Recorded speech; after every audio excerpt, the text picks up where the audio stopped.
ನಮಸ್ಕಾರ, ಎಸ್ಎ ನ್ಯೂಸ್ಗೆ ಸ್ವಾಗತ. ನಾನು ನಿಮ್ಮ ಗುರು ಬಸಯ್ಯ ಕಲ್ಮಂಗಮಠ್. ಮುಖ್ಯಾಂಶಗಳು: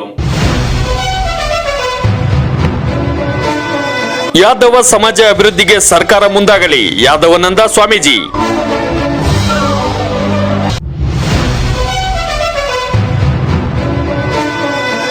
ಪಿಎಲ್ಡಿ ಬ್ಯಾಂಕಿಗೆ ನಿರ್ದೇಶಕ ಬಸನಗೌಡ ಕರಿಗೌಡ್ರು. ವಾರ್ತೆಗಳ ವಿವರ. ಸರ್ಕಾರದಿಂದ ಸೌಲಭ್ಯಕ್ಕೆ ಎಲ್ಲರೂ ಒಗ್ಗಟ್ಟಾಗಿ ಹೋರಾಡೋಣ ಎಂದು ಯಾದವಾನಂದ ಸ್ವಾಮೀಜಿ ಗಜೇಂದ್ರಗಡಕ್ಕೆ ಭೇಟಿ ನೀಡಿದ ಹಿನ್ನೆಲೆಯಲ್ಲಿ ಮಾತನಾಡಿದರು. ಅದರ ಒಂದು ವರದಿ ನಿಮ್ಮ ಮುಂದೆ.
ಆಮೇಲೆ ಅರಿವಿಗೊಲ್ಲವರು, ಊರುಗೊಲ್ಲವರು ಅಂತೇಳಿ ಅತಿ ವಿಧವಾದ ಪಂಗಡಗಳಾಗಿವೆ.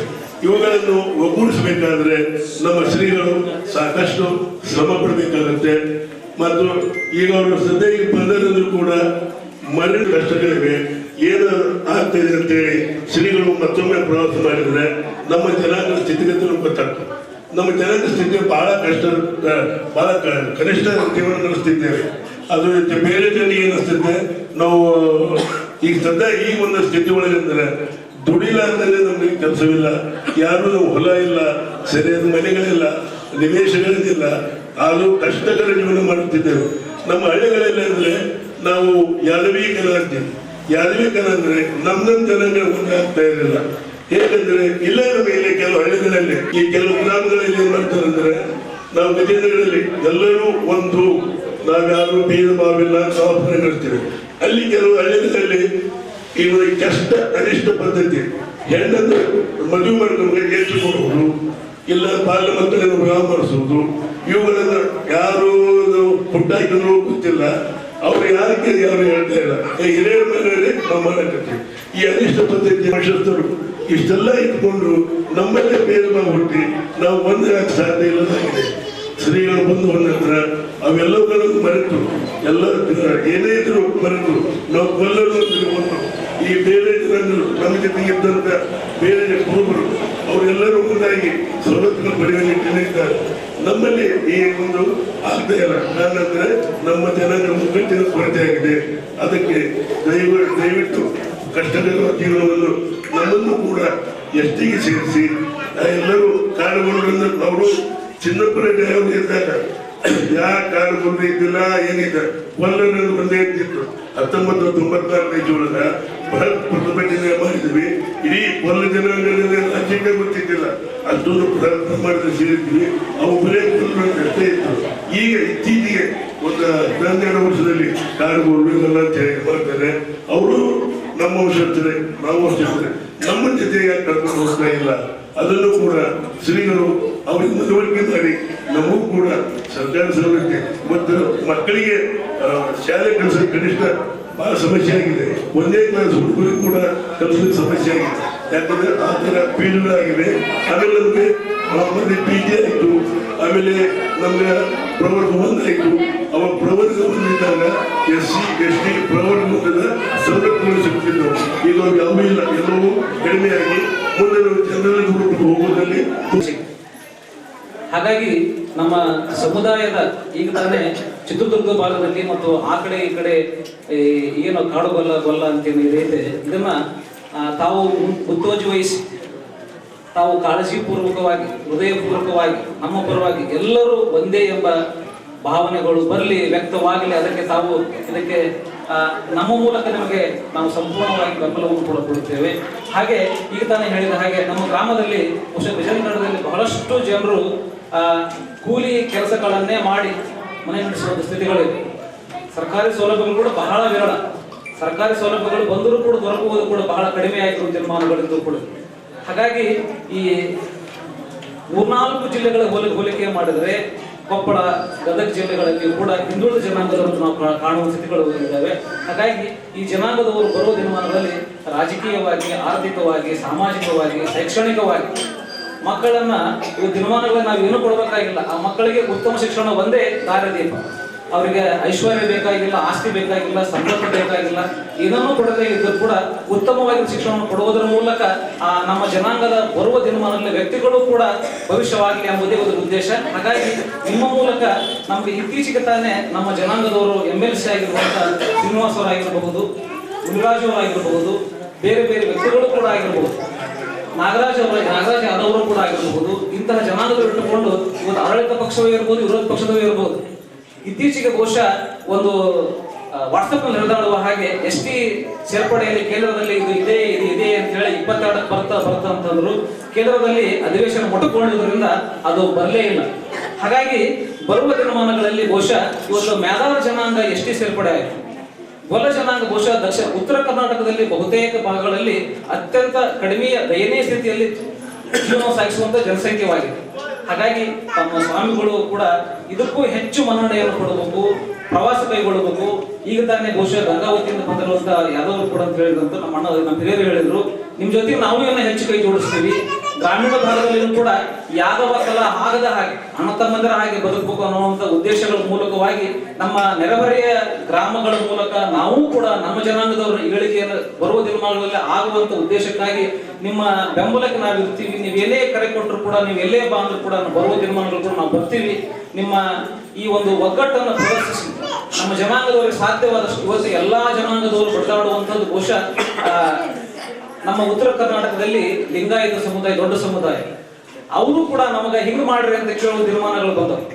ನಾವು ಎಂದೂ ಕೇಳಿರಲಿಲ್ಲ. ಆದ್ರೆ ಇತ್ತೀಚೆಗೆ ಸರ್ಕಾರಿ ಸೌಲಭ್ಯಗಳು ವಂಚಿತರಾಗುವ ತೀರ್ಮಾನಗಳು ಕೆಟಗರಿ ಮಾಡೋದು ಮತ್ತೆ ಬೇರೆ ಬೇರೆ ಜನಾಂಗದವರು ಸೇರ್ಪಡೆ ಆಗಿರುವುದರಿಂದ ನಮಗೆ ಇನ್ನೂ ಕೂಡ ಬರುವ ದಿನಮಾನಗಳಲ್ಲಿ ಅವಕಾಶಗಳು ವಂಚಿತವಾಗುವುದು ಸಹಜ. ಮುಸ್ಲಿಂ ನದಾಫ್ ಮತ್ತು ಪಿಂಜಾರ್ ಅವರು ಈ ಒಂದು ಕೆಟಗರಿ ಒಳಗ ಅತಿ ಹೆಚ್ಚು ಸೌಲಭ್ಯ ಪಡೆದುಕೊಳ್ಳುತ್ತಿದ್ದಾರೆ. ವಿಶೇಷವಾಗಿ ಅವರು ಆ ಕಡೆ 2B ಅಂತ ಕೂಡ ಹೋಗ್ತಾರ, ಈ ಕಡೆ ಕೆಟಗರಿ 1 ಅಂತ ಕೂಡ ಬರ್ತಾರ. ಹಾಗಾಗಿ ನಮಗೆ ಈ ಕೆಟಗರಿ 1 ಆ ಕಡೆ ನಾವು SC ನೂ ಅಲ್ಲ, ST ನೂ ಅಲ್ಲ, ಈ ಕಡೆ ನಾವು GM ನೂ ಅಲ್ಲ. ಹಾಗಾಗಿ ಶೈಕ್ಷಣಿಕವಾಗಿ 4 ರಂಗಗಳಲ್ಲಿ ವಿಶೇಷವಾಗಿ ರಾಜಕೀಯವಾಗಿ, ಸಾಮಾಜಿಕವಾಗಿ, ಆರ್ಥಿಕವಾಗಿ, ಶೈಕ್ಷಣಿಕವಾಗಿ ಈ ಎಲ್ಲ ರಂಗಗಳಲ್ಲಿ ನಮ್ಮ ಜನಾಂಗ ಇಡೀ ಕರ್ನಾಟಕದಲ್ಲಿ ಒಂದಾಗಲಿ ಎಂಬ ಉದ್ದೇಶಗಳು ಆಗಲಿ ಎಂಬ ಉದ್ದೇಶಗಳು ಆಗ್ತದೆ. ನಮ್ಮ ಜೊತೆಯಲ್ಲಿ 3 ದಿವಸಗಳಿಂದ ಪ್ರವಾಸವನ್ನು ಕೈಗೊಂಡಿರುವಂಥ ಎಲ್ಲ ನಮ್ಮ ಯುವಕ ಬಳಗದವರಲ್ಲಿ, ಗಜೇಂದ್ರಗಡದ ನಾಗರಿಕ ಬಂಧುಗಳಲ್ಲಿ,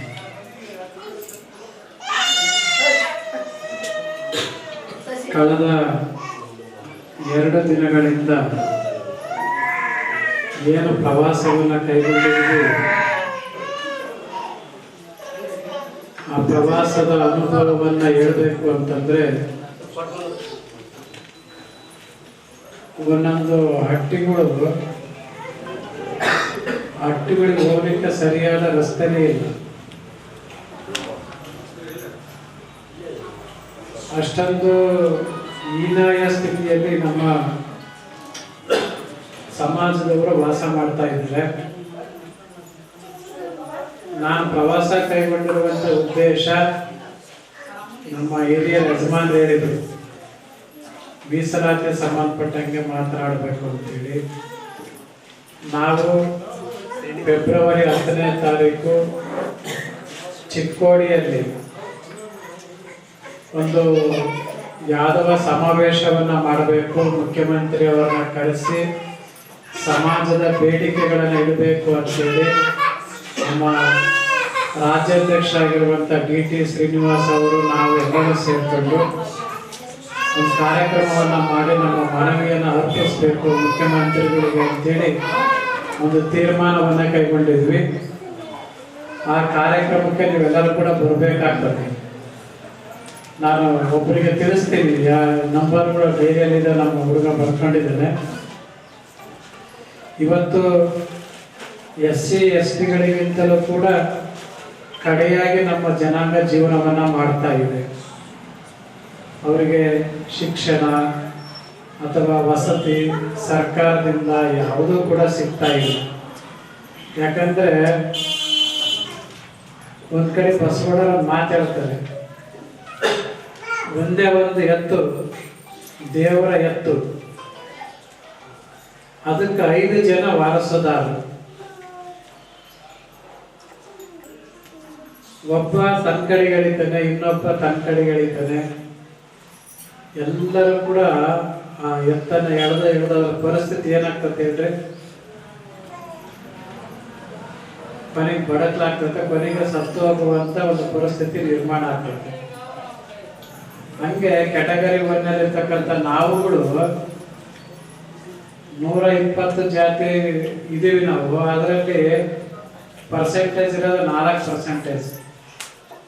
ಹೆಂಗೆ ನಮಗೆ ಅನುಕೂಲ ಆಗ್ತದೆ ಅದು, ಅದನ್ನ ಈ ಮೂಲಕವಾಗಿ ನಾನು ಕೂಡ ಹೇಳುವಂಥದ್ದು, ಸರ್ಕಾರ, ಮುಖ್ಯಮಂತ್ರಿಗಳು ಈ ತಳಮಟ್ಟದ ಸಮುದಾಯವನ್ನು ಗುರುತಿಸಿ ಇವಕ್ಕೆ ತನ್ನದೇ ಆಗಿರುವಂಥ ಒಂದು ಸೌಲಭ್ಯವನ್ನು ಒದಗಿಸಿಕೊಟ್ರೆ ಬಹುತೇಕ ಈ ಸಮುದಾಯನೂ ಕೂಡ ಇತರ ಸಮುದಾಯದಂತೆ ಮೇಲ್ ಬರಲಿಕ್ಕೆ ಸಾಧ್ಯತೆ ಇದೆ ಅನ್ನುವಂಥ ಒಂದು ವಿಚಾರವನ್ನು ಈ ಸಂದರ್ಭದಲ್ಲಿ ಹೇಳಲಿಕ್ಕೆ ಇಚ್ಛೆ ಪಡ್ತೀನಿ. ಅದ್ರ ಜೊತೆಗೆ ಇಲ್ಲಿ ನೀವೆಲ್ಲರೂ ಕೂಡ ಸ್ಥಿತಿವಂತರಿಲ್ಲ, ಬಡವರು ಕೂಡ ಇದ್ದೀರಿ. ನಿಮ್ಮ ಮಕ್ಕಳನ್ನ ನಮ್ಮ ಮಠಕ್ಕೆ ಬಿಡಿ, ಅಲ್ಲಿ ಕಾಲೇಜ್ ಇದೆ.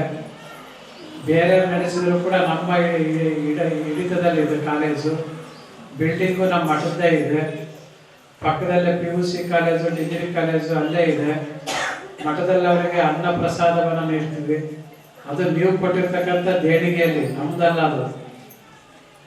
ಅದಕ್ಕೆ ನಮ್ಮನ್ನ ಯಾರ ಉದ್ಧಾರ ಮಾಡ್ಲಿಕ್ಕೆ ಸಾಧ್ಯತೆ ಇಲ್ಲ. ನಮ್ಮ ಉದ್ಧಾರ ನಮ್ಮ ಕೈಯಲ್ಲಿರಬೇಕು. ನಮ್ಮ ಉದ್ಧಾರ ನಮ್ಮ ಕೈಯಲ್ಲಿರ್ಬೇಕಾದ್ರೆ ಏನ್ ಮಾಡಬೇಕು ಅಂತಂದ್ರೆ, ನಮ್ಮ ಮಕ್ಕಳಿಗೆ ಶಿಕ್ಷಣವನ್ನ ನಾವು ಕೊಡಿಸ್ಬೇಕು. ಶಿಕ್ಷಣದಿಂದ ಏನಾದರೂ ಬದಲಾವಣೆ ಸಾಧ್ಯ ಇರುತ್ತೋ, ಮತ್ತಾವುದರಿಂದ ನಮಗೆ ಬದಲಾವಣೆ ಸಾಧ್ಯತೆ ಕಂಡು ಬರೋದಿಲ್ಲ. ಸದ್ಯಕ್ಕೆ ಎಲ್ಲರೂ ಹೋರಾಟವನ್ನ ಮಾಡ್ತಾ ಇದ್ದೀವಿ. ಕಳೆದ ಬಾರಿ ಕೃಷ್ಣ ಜಯಂತಿಯಲ್ಲಿ ಏನು ಸಿದ್ದರಾಮಯ್ಯನವರು ಯಾವ್ಯಾವ ಉಪ ಪಂಗಡಗಳು ಬಿಟ್ಟೋಗಿದ್ವೋ ಅವೆಲ್ಲವನ್ನ ಸೇರಿಸ್ತೀನಿ ಅಂತೇಳಿ ಆಶ್ವಾಸನೆಯನ್ನ ಕೊಟ್ಟಿದ್ದಾರೆ. ಅದು ಈ ಬಾರಿ ಕೂಡ ನಾವು ಚಿಕ್ಕೋಡಿಯಲ್ಲಿ ಕೇಳಬೇಕು ಅಂತೇಳಿ ಇದು ನಾವು ಇತರೆ ಎಲ್ಲಾ ಗೊಲ್ಲರನ್ನು ಕೂಡ ಎಷ್ಟಿಗೆ ಶಿಫಾರಸು ಮಾಡಿ ಕೇಂದ್ರಕ್ಕೆ ಕಳಿಸ್ಕೊಡ್ಬೇಕು. ಕೇವಲ ಕಾಡುಗಳಿಗೆ ಅಷ್ಟೇ ಅಲ್ಲ, ಇತರೆ ಗೊಲ್ಲರನ್ನು ಕೂಡ ಸೇರಿಸ್ಬೇಕು ಅಂತೇಳಿ ಶಿಫಾರಸು ಮಾಡಬೇಕು ಅಂತೇಳಿ ಒಂದು ದೂರದ ದೃಷ್ಟಿಕೋನವನ್ನು ಇಟ್ಕೊಂಡು ಒಂದು ಫಂಕ್ಷನ್ ಅನ್ನು ಮಾಡ್ತಾ ಇದ್ವಿ. ಆ ದೃಷ್ಟಿಯಿಂದ ನಾವು ನೀವೆಲ್ಲರೂ ಕೂಡ ಸಮುದಾಯದ ವಿಚಾರ ಬಂದಾಗ ನಮ್ಮಲ್ಲಿರ್ತಕ್ಕಂಥ ವೈಮನಸ್ಸನ್ನ, ಆಂತರಿಕವಾಗಿರುವಂಥ ದ್ವೇಷ, ಅಸೂಯೆ ಇವೆಲ್ಲವನ್ನ ಬಿಡಬೇಕಾಗ್ತದೆ. ನೋಡ್ರಿ, ಶಂಖವನ್ನ ಊದಿದಬೇಕು, ಅದು ಓಂಕಾರ ಶಬ್ದ. ಅದು ಆ ಶಂಖವನ್ನ ಊದಿದ ಮೇಲೆ ಅದು ಒಂದೇ ಬೋರ್ಗರಿ ಒಂದೇ ಓಂ ಅಂತದ್ದು. ಬೇರೆ ಏನು ಶಬ್ದ ಬರ್ತದೆ ಅದರಲ್ಲಿ? ಬೇರೆ ಯಾವ ಶಬ್ದವೂ ಕೂಡ ಅದರಲ್ಲಿ ಬರೋದಿಲ್ಲ. ಹಂಗೆ ನೀವುಗಳು ಕೂಡ ಅಷ್ಟೇ ಆ ಓಂ ಅನ್ನುವಂಥ ಆ ಶಂಖದ ನಾದ ಏನಿದೆಯಲ್ಲ, ಆ ನೀವು ಗರ್ಜಿಸಿದ್ರೆ ಒಂದೇ ನಾದ ಬರಬೇಕು. ನಾವೆಲ್ಲರೂ ಕೂಡ ಯಾದವರು, ನಾವೆಲ್ಲರೂ ಕೂಡ ಗೊಲ್ಲರು ಅನ್ನುವಂಥ ಒಂದು ಒಂದೇ ಐಕ್ಯತಾ ಮನೋಭಾವ ಬರಬೇಕಾಗ್ತದೆ. ಬರ್ಬೇಕಾನೆ ಬರಲೇಬೇಕು. ನಾವು ಕೂಡ ಅಷ್ಟೇ ಯಾವುದೇ ಸಂದರ್ಭದಲ್ಲಿ ನಿಮ್ಮ ಕಷ್ಟಗಳಿಗೆ ನಾವು ಸ್ಪಂದಿಸುವಂತ ಒಂದು ಕಾರ್ಯವನ್ನ ಚಾಚು ತಪ್ಪದೆ ಮಾಡ್ತೀವಿ.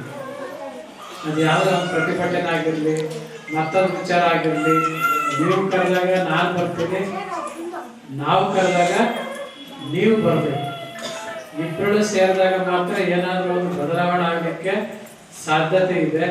ಹಾಗಾಗಿ ನಾವೆಲ್ಲರೂ ಕೂಡ ಆ ದಿಸೆಯಲ್ಲಿ ಪ್ರಯತ್ನವನ್ನ ಮಾಡೋಣ. ಆ ನಿಟ್ಟಿನಲ್ಲಿ ನಾವು ಯಾದವರು ಅಂತಂದ್ರೆ ಮೀಸಲಾತಿ ಸಿಗೋದಿಲ್ಲ. ಇದನ್ನ ನಾವೆಲ್ಲರೂ ಕೂಡ ನೆನಪಿಟ್ಕೊಳ್ಬೇಕು. ಯಾಕೆಂದ್ರೆ ಉತ್ತರ ಭಾರತದಲ್ಲಿ ಇರ್ತಕ್ಕಂಥ ನಮ್ಮ ಯಾದವರು ಏನಿದ್ದಾರೆ ಅವರು ಎಸ್.ಟಿ ಆಗಲಿಕ್ಕೆ ಬಿಡೋದಿಲ್ಲ. ಅವ್ರು ಬಿಡೋದಿಲ್ಲ. ನಾವು ಲಾಲು ಪ್ರಸಾದ್ ಯಾದವ್ ಅವರು ಚಿತ್ರದುರ್ಗಕ್ಕೆ ಬಂದಾಗ ಯಾದವ ಮಂದಿ ಎಷ್ಟೇ ಸೇರಿಸ್ಬೇಕಂತೇಳಿ ಶಿಫಾರಸು ಪತ್ರ ಕೊಟ್ರೆ ಬಿಸಾಕ್ಬಿಟ್ರ, ನಾವು ಎಷ್ಟೇ ಆಗ್ಲಿಕ್ಕೆ ತಯಾರಿಲ್ಲ ಅಂತೇಳಿ. ಹಾಗಾಗಿ ನಾವು ಗೊಲ್ಲರು, ನಾವು ದನ ಕಾಯೋರು. ಈಗಲೂ ಕೂಡ ನಾವು ಕಸುಬು ದನ ಕಾಯುವುದೇ ನಮ್ಮ ಕಸುಬಾಗಿದೆ. ಆ ಭಾಗದಲ್ಲಿ ಕೂಲಿ ಕಾಯ್ತಾರೆ, ಈ ಭಾಗದಲ್ಲಿ ದನ ಕಾಯ್ತಾರೆ. ನಾವು ಮೊನ್ನೆ 3 ದಿವಸ ಪ್ರವಾಸ ಮಾಡಿದ್ವಿ. ಅವರ ಒಂದು ಗೆದ್ದರಟ್ಟಿ ಅಂತೇಳಿ ಒಂದು ಗಟ್ಟಿ ಹೋದ್ರಲ್ಲಿ ಅದು ಕಾಡಿನಾಗ ಐತವ. ಸಂಜೆ ಟೈಮಲ್ಲಿ ಕರಡಿ, ಚಿರತೆ ಎಲ್ಲವೂ ಬರುವುದುಂಟು. ಅಲ್ಲಿ ಕಾಡು ಮೃಗಗಳು ವಾಸ ಮಾಡುವಂತ ಜಾಗದಲ್ಲಿ ಇವರು ವಾಸ ಮಾಡ್ತಿದ್ದಾರೆ ಅಂತಂದ್ರೆ ಒಂದು ರೀತಿ ಧೈರ್ಯವನ್ನ ಮೆಚ್ಚಲೇಬೇಕು.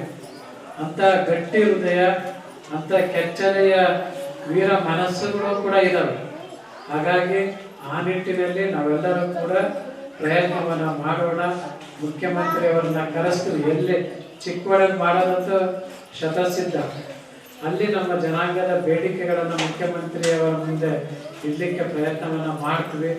ಚಾಚು ತಪ್ಪದೆ ಅವರು ಮಾಡಿಕೊಡ್ತಾರೆ ಅನ್ನುವಂಥ ವಿಶ್ವಾಸ ನಮಗೆಲ್ಲರಿಗೂ ಕೂಡ ಇದೆ. ಆ ನಿಟ್ಟಿನಲ್ಲಿ ನಾವೆಲ್ಲರೂ ಕೂಡ ಪ್ರಯತ್ನವನ್ನು ಮಾಡೋಣ ಅಂತ ಮಾತನ್ನ ಏನು ಸ್ವಲ್ಪ ಸಮಯದಲ್ಲಿ ನೀವೆಲ್ಲರೂ ಕೂಡ ತಾಯಂದರು, ತಂದೆಗಳು ಎಲ್ಲರೂ ಸೇರ್ಕೊಂಡಿದ್ದೀವಿ. ನಿಮಗೆಲ್ಲರಿಗೂ ಕೂಡ ಕೃಷ್ಣ ಪರಮಾತ್ಮ ಒಳ್ಳೆಯದನ್ನು ಮಾಡಲಿ. ಇವತ್ತು ಯಾವ ರೀತಿ ಸಂಭ್ರಮ ನಿಮ್ಮಲ್ಲಿ ಇದೆಯೋ ಇದೇ ರೀತಿ ಆಗಿರುವಂಥ ಸಂಭ್ರಮ ಸದಾ ಕಾಲ ಇರಬೇಕು. ಇವತ್ತು ಯಾವ ರೀತಿ ನೀವಿದ್ದೀರ ಸಂಭ್ರಮದಲ್ಲಿ ಕಡೆ ತನಕ ಇದೇ ರೀತಿ ನಿಮ್ಮ ಸಂಭ್ರಮ, ಯಾವುದೇ ದ್ವೇಷ, ಅಸೂಯೆ, ಮಾತ್ಸರ್ಯ ಇಲ್ಲದೇ ನೀವು ಜೀವನವನ್ನ ಮಾಡಿದ್ರೆ ನಿಜಕ್ಕೂ ಕೂಡ ನಮಗೆ ತುಂಬಾ ಒಳ್ಳೇದಾಗ್ತದೆ. ಯಾಕೆಂದ್ರೆ ನಾವ್ಯಾರು ಕೂಡ ಭಗವದ್ಗೀತೆಯನ್ನ ಓದಿಲ್ಲ. ಕೃಷ್ಣ ಪರಮಾತ್ಮ ಭಗವದ್ಗೀತೆಯನ್ನ ಬೋಧಿಸಿದಂತ ಭಗವದ್ಗೀತೆಯನ್ನ ಕೋರ್ಟಲ್ಲಿಟ್ಟು ಪ್ರಮಾಣ ಮಾಡ್ತಾರೆ. ಆ ಪ್ರಮಾಣದ ಜಾತಿಗೆ ಸೇರಿರುವಂತವರು ನಾವುಗಳೆಲ್ಲ. ಮಾತು ಕೊಟ್ರೆ ಮುಗ್ದೇ ಹೋಯ್ತು. ಅವರು ಮೋಸ ಮಾಡ್ತಾರೋ ಅಥವಾ ನಮಗೆ ವಂಚನೆ ಮಾಡ್ತಾರೋ ಅಥವಾ ನಮಗೆ ಏನ್ ಮಾಡ್ತಾರೋ ಅನ್ನೋದು ನಾವು ಯೋಚನೆ ಮಾಡೋದಿಲ್ಲ. ನಾವು ಮಾತು ಕೊಟ್ಟರು ಅಂದ್ರೆ ಮುಗ್ದೇ ಹೋಯ್ತು. ಹಾಗಾಗಿ ನಾವು ಕೂಡ ಅಷ್ಟೇ ಆ ಭಗವದ್ಗೀತೆಯಲ್ಲಿರ್ತಕ್ಕಂಥ ಆ ಗೀತೆಯ ಸಾರವನ್ನು ನಾವು ಅರ್ಥ ಮಾಡ್ಕೊಂಡ್ಬಿಟ್ರೆ ನಾವ್ ಯಾರು ಕೂಡ ದ್ವೇಷ ಮಾಡ್ಲಿಕ್ಕೆ ಅವಕಾಶ ಇಲ್ಲ. ರಸೂರಿ ಗುಣ ಅಂತ ಕರೀತಾರೆ. ರಸೂರಿ ಗುಣ ಅಂತಂದ್ರೆ ರಾಕ್ಷಸ ಗುಣ ಅಂತ ಕರೀತಾರೆ.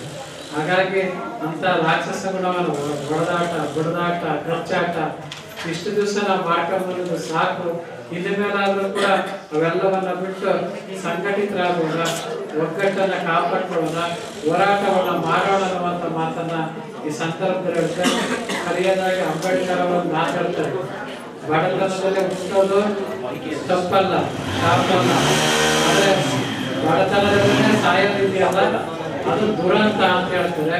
ಹಾಗಾಗಿ ನಿಮ್ಮ ಮಕ್ಕಳನ್ನ ಶಾಲೆಗೆ ಕಳಿಸಿ, ಚಿತ್ರದುರ್ಗದ ಮಠಕ್ಕೆ ಕಳಿಸಿ, ನಿಮ್ಗೆ ಎಲ್ಲೆಲ್ಲಿ ಅನುಕೂಲ ಆಗ್ತದೆ. ನಾವು ನಮ್ಮ ರಾಜ್ಯಾಧ್ಯಕ್ಷರು, ಇನ್ನು ಇತರ ನಮ್ಮ ಜನಾಂಗತಕ್ಕಂಥ ನಾಗರಾಜ್ ಯಾದವ್ ಆಗಿರ್ಬೋದು, ನಮ್ಮ ಧೀರಾಜ್ ಮುನಿರಾಜ್ ಯಾದವ್ ಆಗಿರ್ಬೋದು, ನಮ್ಮ DT ಶ್ರೀನಿವಾಸ್ ಆಗಿರ್ಬೋದು, ಪೂರ್ಣಿಮಾ ಆಗಿರ್ಬೋದು, ಎಲ್ಲರೂ ಸೇರಿಕೊಂಡು ಏನಾದರೂ ಒಂದು ಈ ಸಮುದಾಯಕ್ಕೆ ಒಂದು ಚಿಂತನೆ, ಒಂದು ಪರಿಹಾರವನ್ನು ಒದಗಿಸ್ಬೇಕು ಅಂತೇಳಿ ಎಲ್ಲರೂ ಕೂಡ ಚಿಂತೆ ಮಾಡ್ತಾ ಇದ್ವಿ. ಆದರೆ ನಮ್ಮ ಚಿಂತನೆಗೆ, ನಮ್ಮ ಚಿಂತೆಗೆ ಸರ್ಕಾರ ಸ್ಪಂದಿಸ್ತಾ ಇಲ್ಲ. ಆಯ್ತಪ್ಪ ಅಂತಾರೆ ಮನವಿ ಪತ್ರವನ್ನು ಬಿಸಾಕ್ತಾರೆ. ಹಾಗಾಗಿ ಅದನ್ನ ನೀವು ಕೂಡ ಓಟ್ ಹಾಕ್ತಿರಲ್ಲ, ನಿಮ್ಮ ಜನಪ್ರತಿನಿಧಿಗಳಿಗೆ ನೀವು ಬಿಸಿ ಮುಟ್ಟಿಸುವಂತ ಒಂದು ಕಾರ್ಯವನ್ನ ಮಾಡಬೇಕು. ನಮ್ಮ ಪರವಾಗಿ ನೀವು ವಿಧಾನಸೌಧದಲ್ಲಿ ಧ್ವನಿ ಎತ್ತಬೇಕು ಅಂತೇಳಿ ನೀವೆಲ್ಲರೂ ಕೂಡ ಅವ್ರಿಗೆ ಒಂದು ಒತ್ತಾಯವನ್ನ ಮಾಡಿದ್ರೆ ಅವರು ಕೂಡ. ಪ್ರಾಥಮಿಕ ಸಹಕಾರಿ ಕೃಷಿ ಮತ್ತು ಗ್ರಾಮೀಣ ಅಭಿವೃದ್ಧಿ ಬ್ಯಾಂಕ್ ನಿರ್ದೇಶಕ ಮಂಡಳಿ ಚುನಾವಣೆಯಲ್ಲಿ ಶ್ರೀ ಬಸನಗೌಡ ಶಾಂತಗೌಡ ಕರಿಗೌಡರು ಆಯ್ಕೆಯಾಗಿದ್ದಾರೆ.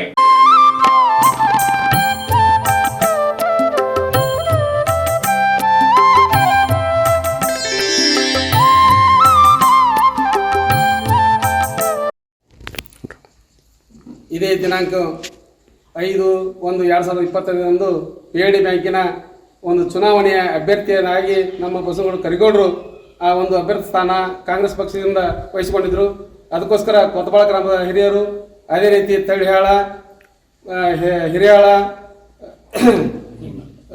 ಹೊಂಡಿಗನೂರು ಈ ಎಲ್ಲ ಗ್ರಾಮಸ್ಥರು ಕೂಡಿಕೊಂಡು ಅವರನ್ನ ಪ್ರಚಂಡ ಬಹುಮತದಿಂದ PID ಬ್ಯಾಂಕಿನ ಅಭ್ಯರ್ಥಿಯನ್ನಾಗಿ ಆರಿಸಿದ್ದೇವೆ. ಆ ಒಂದು ಪ್ರೀತಿ ವಿಶ್ವಾಸ ನಮ್ಮ ಮೇಲೆ ಅವರು ಇಟ್ಟಿದ್ರು, ನಾವು ಸಹಿತ ಅವ್ರ ಮೇಲೆ ಇಟ್ಟುಕೊಂಡು ಒಬ್ಬ ಚುನಾಯಿತ ವ್ಯಕ್ತಿತ್ವ ಹೊಂದಿದಂಥ ಒಬ್ಬ ಅಭ್ಯರ್ಥಿಯನ್ನು ನಾವೆಲ್ಲ ಆರಿಸಲು ಕಾರಣೀಭೂತರಾಗಿದ್ದೇವೆ. ಆ ಒಂದು ವಿಷಯ ಇಟ್ಟುಕೊಂಡು ಮುಂದೆ ಕರಿಗೌಡರು ತಮ್ಮ ಸಹಾಯ ಸಹಕಾರವನ್ನು ಅಭ್ಯರ್ಥಿಗಳಿಗೆ ಸಲ್ಲಿಸಬೇಕಾಗಿ ತಮ್ಮಲ್ಲಿ ವಿನಂತಿ ಮಾಡ್ಕೊಳ್ತೀವಿ ಅಂತ ಹೇಳ್ತಾ, ಈ ಒಂದು PID ಬ್ಯಾಂಕಿನ ಸದಸ್ಯರನ್ನಾಗಿ ನಾವು ಆಯ್ಕೆ ಮಾಡಿದ್ದಕ್ಕೆ ನಾವೆಲ್ಲರೂ ತುಂಬ ಹೃದಯದ ಅಭಿನಂದನೆಯನ್ನು ಅವರಿಗೆ ಸಲ್ಲಿಸ್ತೇವೆ. ಈ ಮುಖಾಂತರ ಸಲ್ಲಿಸಲು ವ್ಯಕ್ತಪಡಿಸ್ತಾ ಇದ್ದೇವೆ.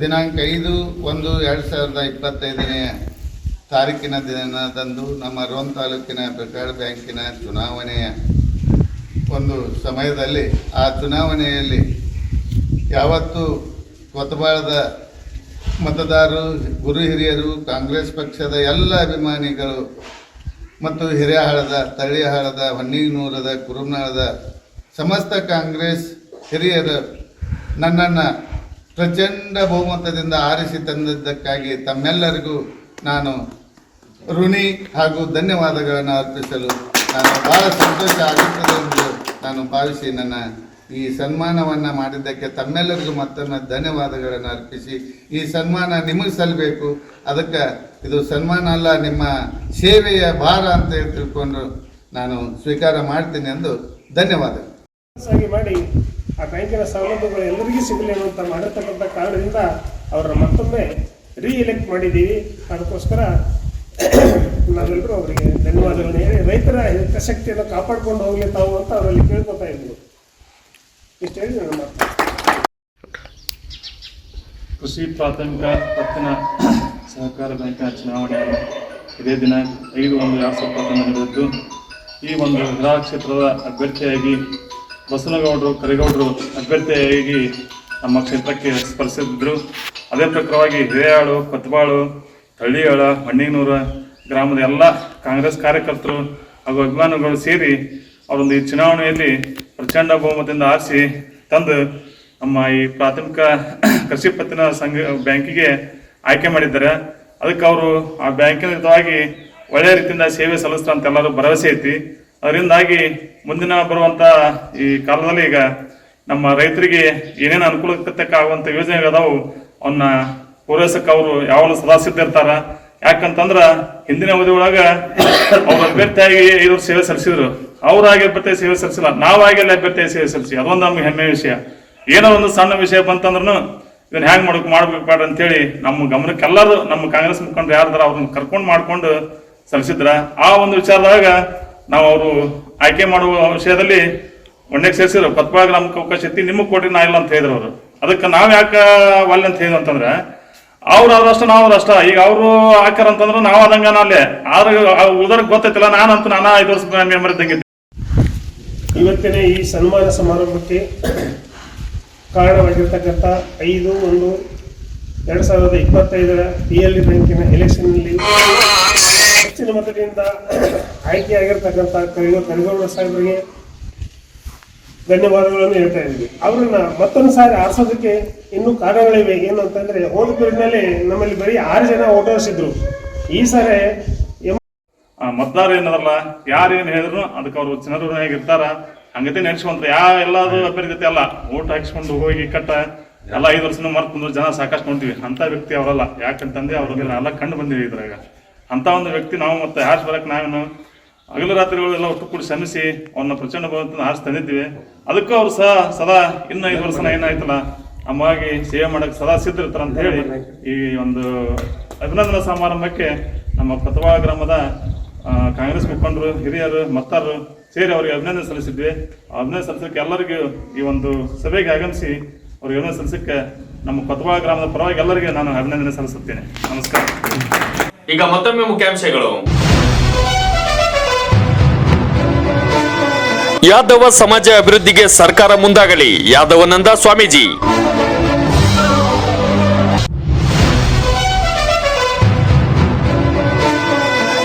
PLD ಬ್ಯಾಂಕಿಗೆ ನಿರ್ದೇಶಕ ಬಸನಗೌಡ ಕರಿಗೌಡ್ರು. ಇವಿಷ್ಟು ಇಂದಿನ ಸುದ್ದಿಗಳು. ವಾರ್ತೆಗಾಗಿ ವೀಕ್ಷಿಸಿ ಎಸ್ಎ ನ್ಯೂಸ್. ವಂದನೆಗಳು.